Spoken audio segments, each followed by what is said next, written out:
Vous savez que nous sommes ici cernés par des centaines et des centaines de livres, de documents de toutes sortes dans cette Bibliotheca Astrologica.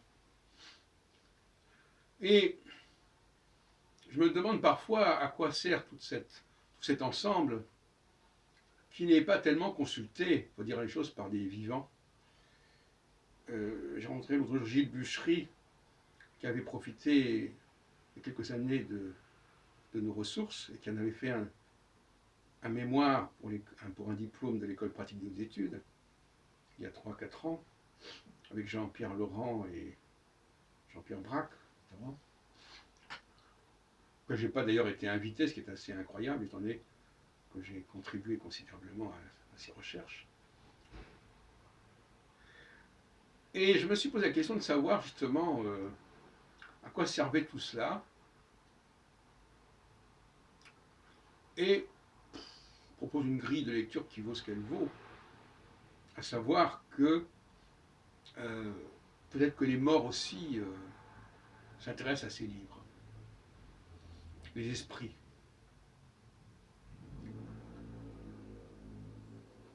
Il est possible que ce lieu que j'ai créé il y a déjà près de 50 ans, en 72, je crois bien, oui. Eh bien, si ce lieu n'est pas plus fréquenté par les morts que par les vivants, tout comme les musées d'ailleurs, comme les cimetières, comme les bibliothèques en général. Question qu'on peut se poser, après tout.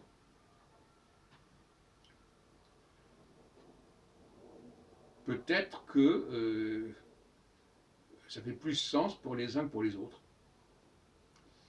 Toujours est-il que, effectivement, cette création de ces bibliothèques astrologiques, mais pas uniquement astrologiques d'ailleurs, n'a pas suscité énormément d'intérêt. En tout cas, n'a pas suscité beaucoup de fréquentation. Notamment, il y a notre ami Patrice Guinard qui en a beaucoup profité en son temps pour ses travaux dans les années 80-90. Sans toujours d'ailleurs reconnaître ce qu'il doit. C'est dans le problème des bibliothécaires en général.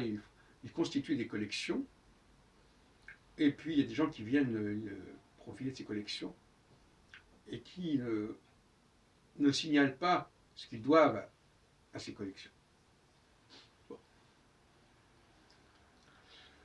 Alors, je rappelle quand même que beaucoup de choses sont en ligne, sont scannées, que on trouve aussi toute une iconographie des pages de titres d'ouvrages anciens sur le groupe Facebook Amis de la Bibliotheca Astrologica. Vous pouvez vous inscrire. Il y a des centaines de documents qui sont filmés, qui sont photographiés.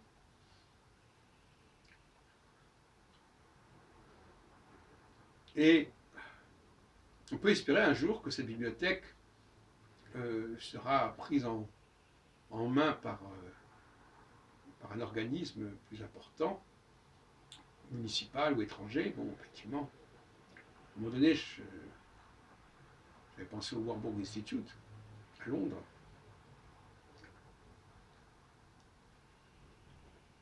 Cette bibliothèque a plusieurs volets. Elle a un volet archives, un volet revue, un volet papier, c'est-à-dire originaux, et puis un volet microforme, photocopie.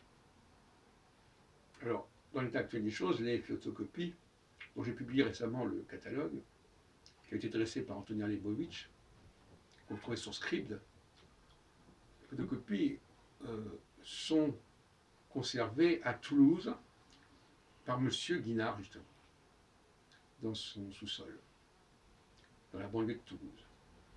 Et c'est là que vous pourrez les consulter.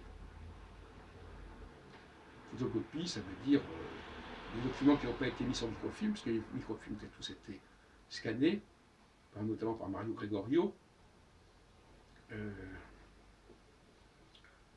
sur son site prophétie.it, qui est à côté de Londres. Mais pour tout ce qui est photocopie d'articles, d'ouvrages plus récents, effectivement, il faudrait aller consulter là-bas. Mais en même temps, je pense que la lecture du catalogue d'Antonin Leibovitch suffit, puisque une fois que vous avez ces références, vous pouvez trouver les ouvrages sur Internet ou dans une bibliothèque. Parce qu'il faut bien dire les choses comme elles sont. Entre 1972 et 2019, beaucoup d'eau a coulé sous les ponts, et les bibliothèques n'ont plus le même statut qu'avant. Les gens sont capables de trouver des informations assez facilement, sont beaucoup plus capables de s'informer qu'avant, et donc ils ont besoin d'un point de départ, d'un corpus de départ, à partir duquel ils peuvent eux-mêmes se débrouiller. Donc finalement, ce catalogue lui-même, que j'ai mis en ligne, catalogue des documents photocopiés de la Bibliotheca Astrologica, peut servir aux chercheurs.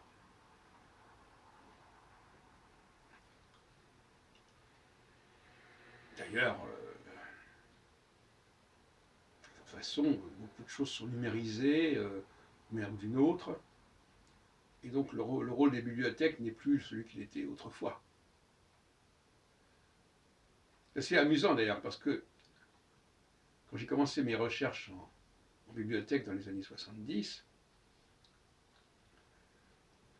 les catalogues n'étaient pas informatisés. Il fallait travailler sur des fiches.